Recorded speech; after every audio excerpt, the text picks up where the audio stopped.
Hi everyone, in this video we are going to discuss the second paper of JEE Mains 2024, that is 27th January Shift 2 paper. Again we are going to discuss the chemistry section. All the three chemistry parts we will be discussing: inorganic, then physical and then organic. I have also made a video on the Shift 1 paper. You can watch that as well. I will be adding the link in the description below. The level of the paper 1 and paper 2, that is Shift 1 and Shift 2, was approximately the same. Now let's get started.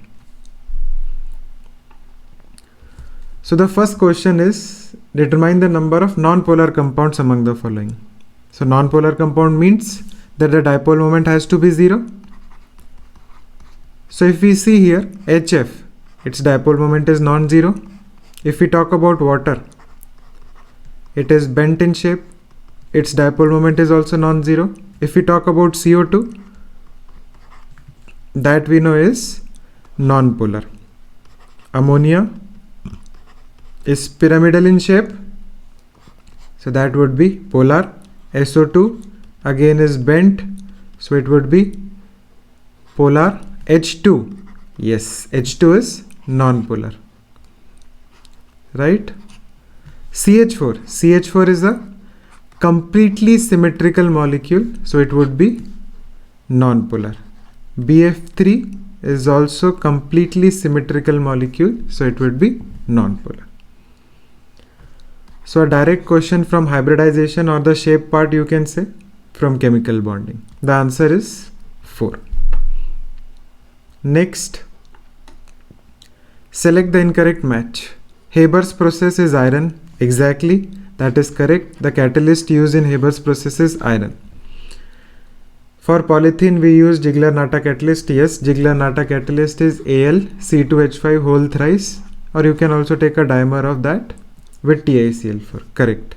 Wacker's process we use CuCl2, or we can also use PdCl2. And this is the thing which we generally use. So CH2 on reaction with water in the presence of this solvent, we get CH3CHO. So that is incorrect. For photography, you must be aware that we use AgBr. So that is obviously correct. The incorrect option is the Wacker's process part. Spin only magnetic moment of this complex.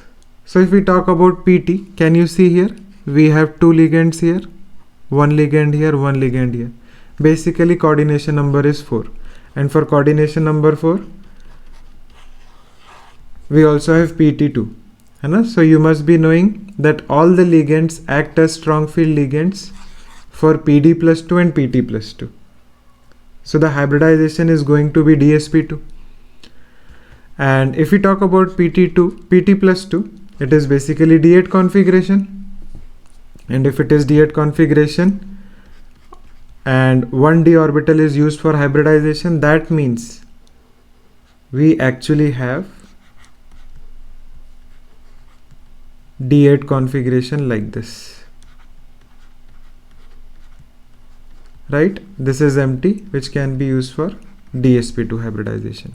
So since all the electrons are paired, the value of mu would be 0, as the value of n is 0. The number of unpaired electrons are 0. I hope you remember this, that the spin only magnetic moment is root of n into n+2. Next, formation of Ce+4 is favored by inert gas configuration. Yes, if we talk about cerium, it is basically 5d1, 4f1, 6s2. So if we remove all the 4 electrons, we will be getting a noble gas configuration or inert gas configuration. So this is going to happen. And if we talk about Ce+4, so we generally know that lanthanoids have a stable +3 oxidation state. So Ce+4 would want to go to Ce+3. So it is going to reduce itself and it is going to act as an oxidizing agent, right? Both of these lines are present in NCERT. This question is directly from the NCERT. Okay, all the questions which were asked in inorganic In both the shifts, be it shift 1, shift 2, we saw all the questions of inorganic were directly from the NCERT. Okay, next, which of the following can't act as an oxidizing agent? First of all, what is oxidizing agent? An agent which oxidizes others and reduces itself. If it is reducing itself, then it is oxidizing agent. That means it can go lower than the present oxidation state. Now, whatever oxidation state it is present in, it can go lower than that. If I talk about manganese, manganese plus 7 can go, so it can act as an oxidizing agent. N3 minus, that is not possible. Nitrogen goes from -3 to +5. So it cannot act as an oxidizing agent. Bromine is +5, it can definitely go down. Sulfur is +6, it can definitely go down. So the thing which cannot act as oxidizing agent, that is which cannot oxidize others, that is which cannot reduce itself, is N3 minus, nitride ion, B. Next, quite simple questions have been asked. See this useless question. SF6, I hope all of you know this is sp3d2 hybridization. They are asking d2sp3. BRF5 is again sp3d2. If we talk about PtCl42 minus, it is dsp2 hybridization. We know Pt plus 2, Pd plus 2, it forms square planar complexes. We have only one option for d2sp3. That has to be the case because we have CO. CO is 27, CO plus 3 basically means this is 3d7 4s2. CO plus 3 means 3d6, means T2G is completely filled. Right?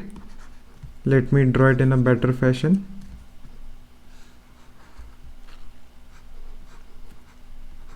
So T2G is completely filled, EG is free.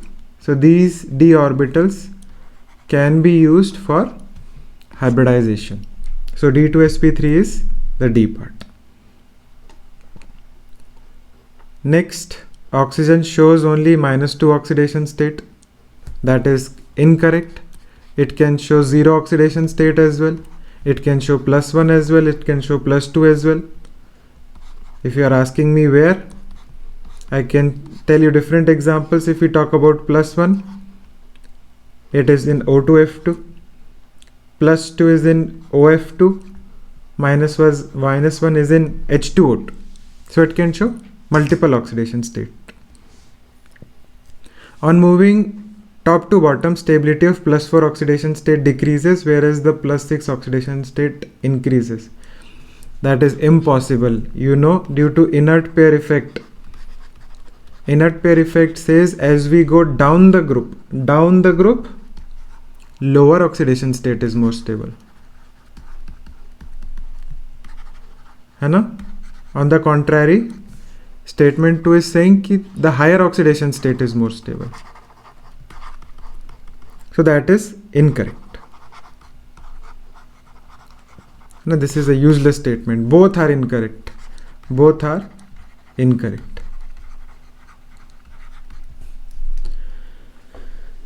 That was a series of quite simple questions, right? Slightly difficult question if you do not know the atomic number or the electronic configuration for these elements. So they are asking which have a noble gas configuration. So obviously we know that the noble gas configuration would be achieved if we have the total number of electrons as that of a noble gas. So let us play smartly. This is 2, then 10, then 18, then 36 and 54 and 86. So this we know it is 57. This we know it is 70. If we talk about cesium plus and Sr plus 2, if you do not know the atomic number for these two as well, you can directly say that they are noble gas configuration. Why? Because this is beryllium, magnesium, calcium, strontium, barium, radium.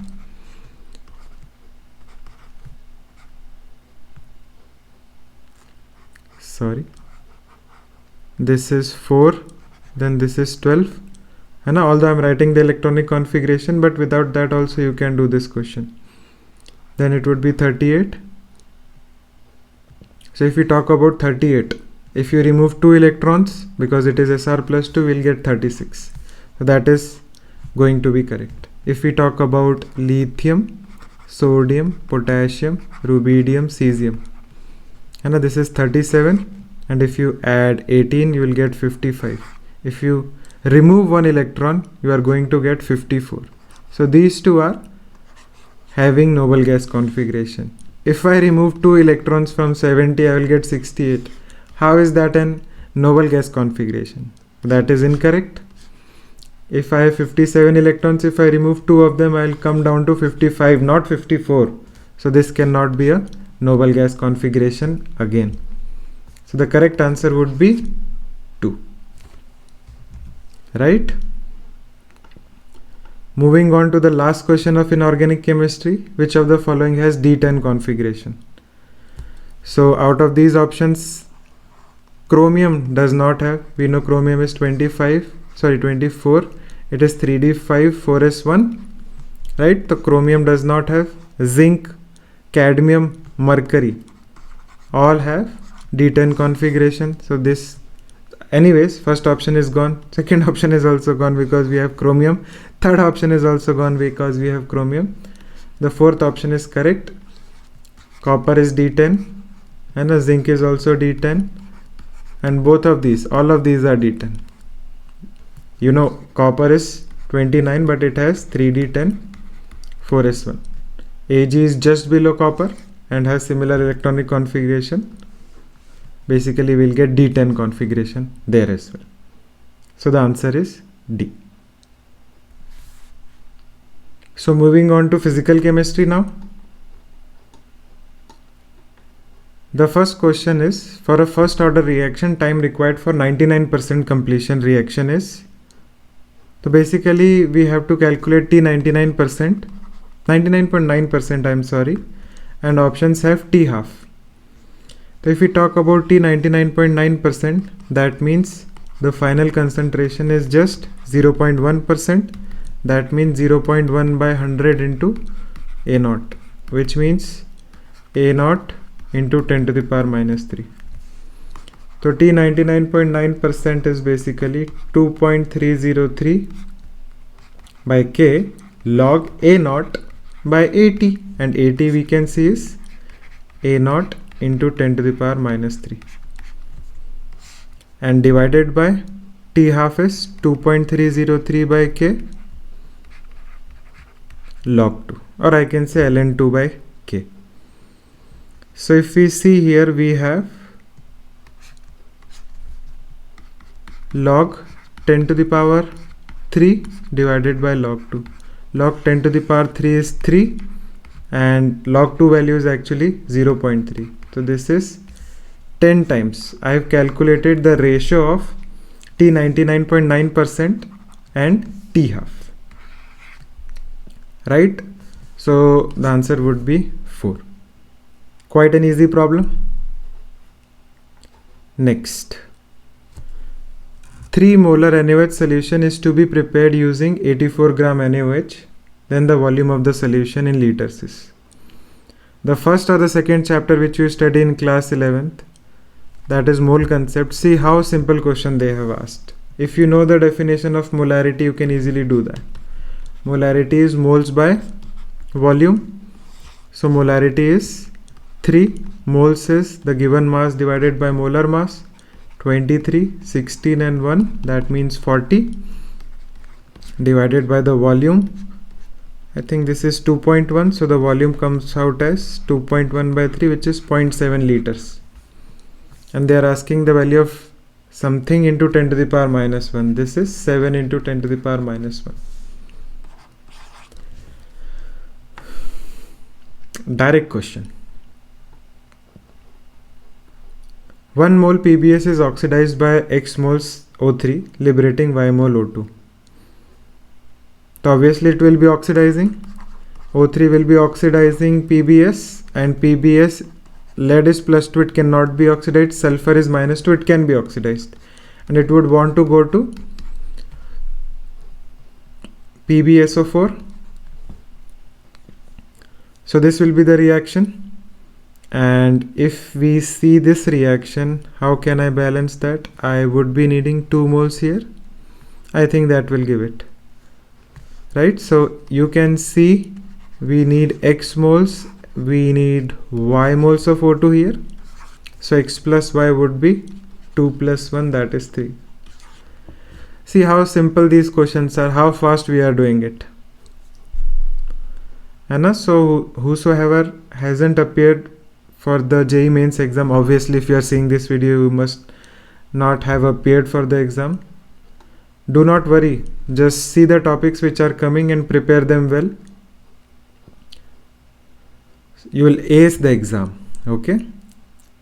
The quantity which changes with temperature is, every teacher teaches this in concentration terms. You see 2 questions has been asked in concentration terms. Volume is temperature dependent, and mass does not change with temperature. Volume changes with temperature, volume is temperature dependent.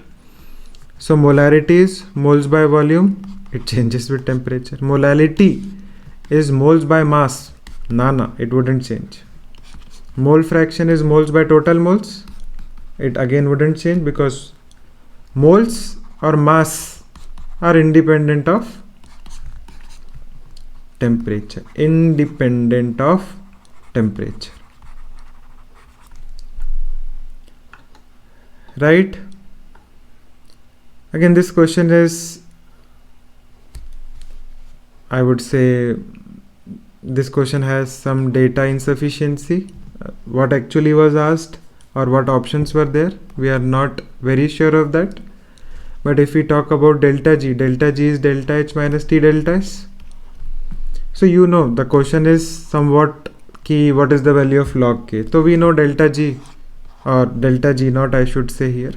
So delta G naught is minus 2.303 RT log K, and we know delta H naught, which is 77.2 minus 300 into 122 divided by 1000. I'm putting everything in kilojoules per mole. If you want to put in joules per mole, you can do that. Since we are not aware whether the question was in, anyways it doesn't matter because that we can cancel out. Yeah, so no problem in that. You can, whatever you want to do, you can, and you can put the value of R in joules per mole and divide whole this thing by 1000. You will get the value of log K. Okay, I hope you don't expect me to do just calculation. You can do by yourself, right? Next, reduction potential of hydrogen electrode at pH 3. So this is the first question that we are seeing from electrochemistry. If we talk about hydrogen electrode, you know H2 is going to 2H plus 2 electron. But is this reduction potential? Is this reduction process? No. What should I do? 2H plus 2 electron is going to H2, or if you want the reaction to be like this, H plus electron is half H2, it's the same thing. We know that E of cell is E naught of cell minus 0.059 by N, which is, let us say I'm worried about, or I'm taking this reaction. So minus 0.059 by 2 log product H2, it's just 1 atm divided, the partial pressure of H2 is 1 atm if nothing is given, divided by concentration of H plus square. The standard reduction potential is 0, so minus 0.059 by 2, I can say minus log concentration of H plus whole square, and you know whatever is in the power comes down, so I can see this is 0.059 by 2 into log of concentration of H plus. Achha, we needed a minus sign because this is pH, so you can say the E of cell is minus 0.059 into the pH, which is 3. So 0.06 is 0.18, so this would be 0.177, right? 177 volt. So quite an easy problem again, right? So that is all about physical chemistry. Let's move to organic chemistry. Which of the following is used to identify phenolic group test? Phenols test, carbylamine test? No, this is a test of amines. Lucas reagent test is a test of alcohols. Tollens reagent test is a test of aldehydes. So we have phthalate dye test. If you want to know what is this, so we know that we have phenol with us, and I hope you are aware of phthalic anhydride. So phthalic anhydride on reaction with phenol, they basically form a dye, and that dye is called as phenolphthalein, right? What actually happens? So we have a double bond over here, and if we have two H groups, and let me show it here. This is double bond O, double bond O. This is phenolic. These are two phenolic groups. What happens? This water is eliminated. Oh, I'm sorry. Let me make it like this: HH, OH, OH. So water is eliminated in this form, and we'll basically get a dye which is called as phenolphthalein. Okay, the conjugate form of this is called as phenolphthalein. This is phthalate dye test, right? Next reaction is cleavage of ethers, I can say. The reactions of ethers with HI. So you know the first step is the attack of oxygen on H plus. So we'll get positive charge on oxygen like this. Since the other group which we have is a 3-degree group, it is stable on its own, and we are going to get a 3-degree carbocation. Whenever there is a possibility of 3-degree carbocation formation, the reaction is always SN1. And finally we have I minus, so I minus will attack here, and we are going to get a product like this, right? If we had HI in excess, what could have happened is this could have also formed you can say iodocyclohexane, right?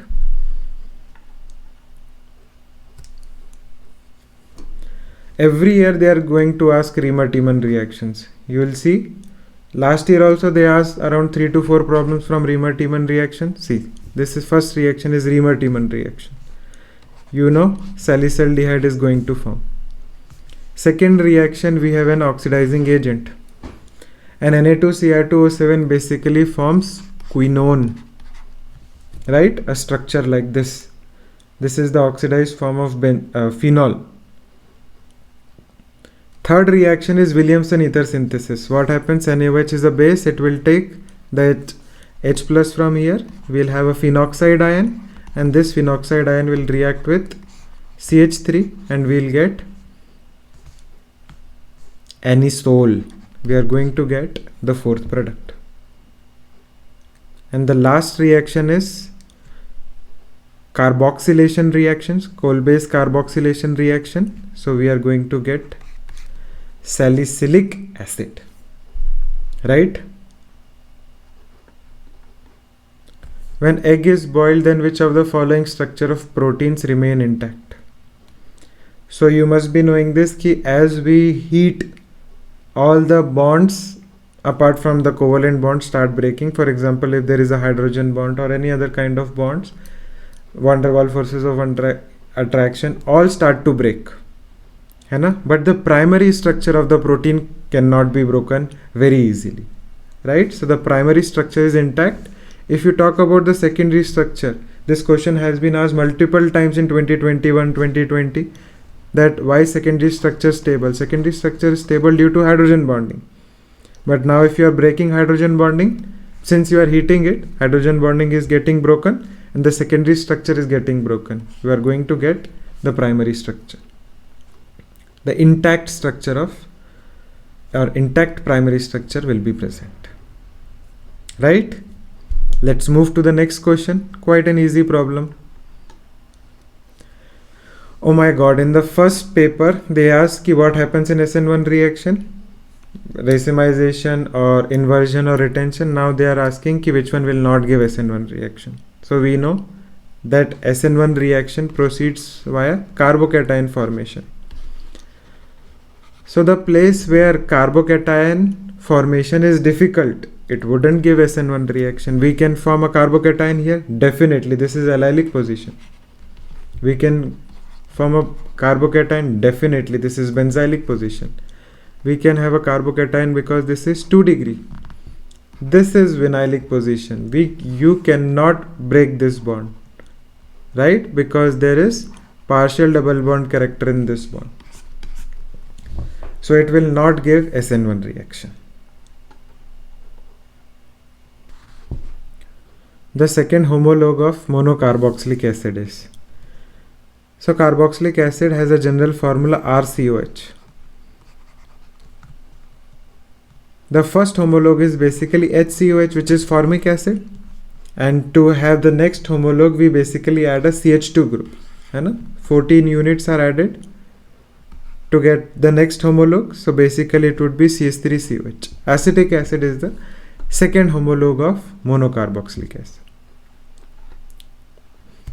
Right, finally we saw a question of mechanism. Right, so the first reaction which you can see is HBO, hydroboration oxidation. So what happens in hydroboration oxidation? Anti-Markovnikov addition. Anti-Markovnikov addition means the addition of H to the site where the number of H is less. So we'll get something like this. Then we have HBr. So what does HBr do?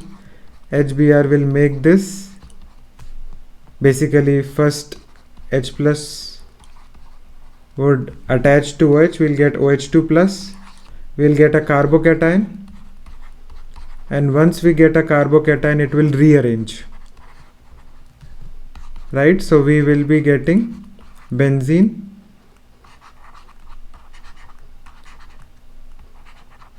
then CH and CH3 positive charge, and bromine will be attached at this position. So CH, CH3 and bromine. In the next step we have to form the Grignard reagent. So let me make it like this, and we know there is delta negative charge here. So we'll attack, and after attacking we are going to get an extra carbon. So basically C, H2 and O minus, and the final step would be addition of H plus. So effectively if you see, we have pH, on the next carbon you have CH3, you also have CH2OH, pH, CH, CH3, CH2H. I think the correct answer is first only, right?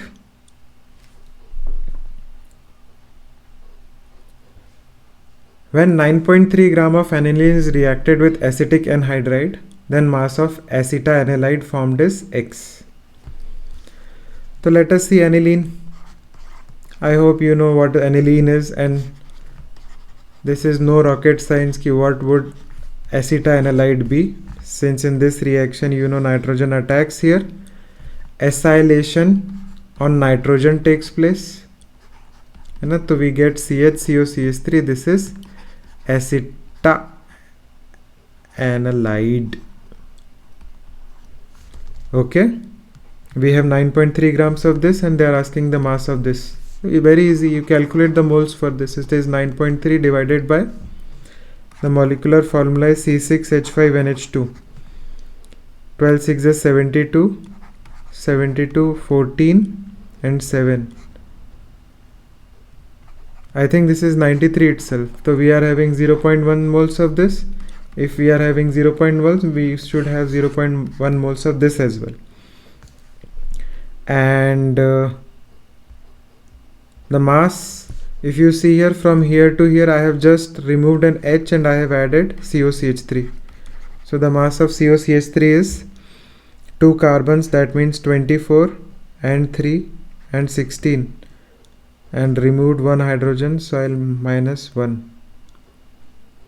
Right, so this value is 4 and 3 7 and 6 is 13. 43 minus 1, that means 42. So 93 plus 42 is the molecular mass, which is 135. So the mass, molar mass is this. So the mass of acetanilide formed would be 135 into 0.1, which is 13.5, and they are asking the final value as 10x. So that is 135. Right? The correct stability of the following resonating structures is.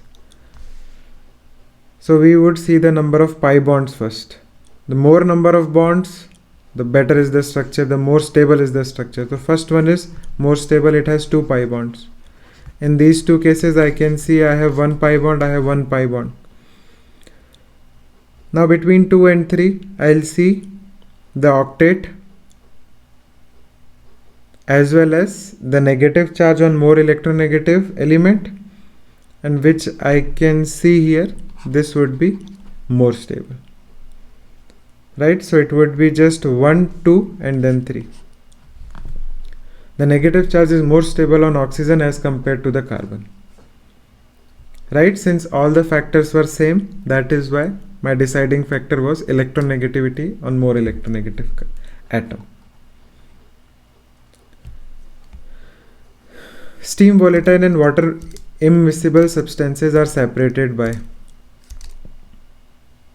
So steam volatile, if anything, is getting vaporized due to heating.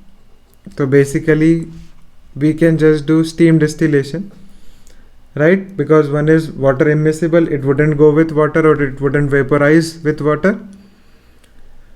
But something which is steam volatile, it will go with water. So it is very easy to distinguish them with the help of steam distillation. The best gas, if you didn't know anything about this, was also steam distillation itself. Right? Moving to the next question. Which of the following contains chiral center? Chiral center means 4 different groups. So here I can see this is sp3, 1, 2, 3, and the fourth is H. Yes, this is having a chiral center. 2H are present here everywhere. If you see this carbon, this is CH2, CH3, H, COH and OH, 4 different groups. Here if I see 1 NO2, 1 CH3, 1 CH2, COH and H, yes, this is also chiral. This is also having a chiral center. Yes, this is also having a chiral center. Overall this molecule may be achiral. It may have a mesoform, but it has a chiral center. It has a chiral carbon.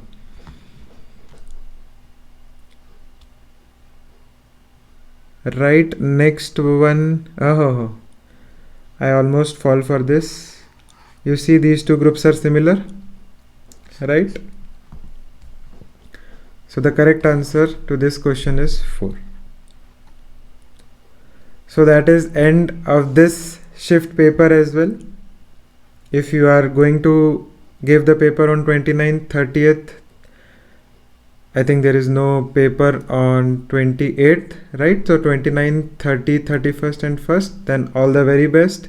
If you haven't prepared inorganic very well, go through the NCERT of D block, coordination compounds at least, right?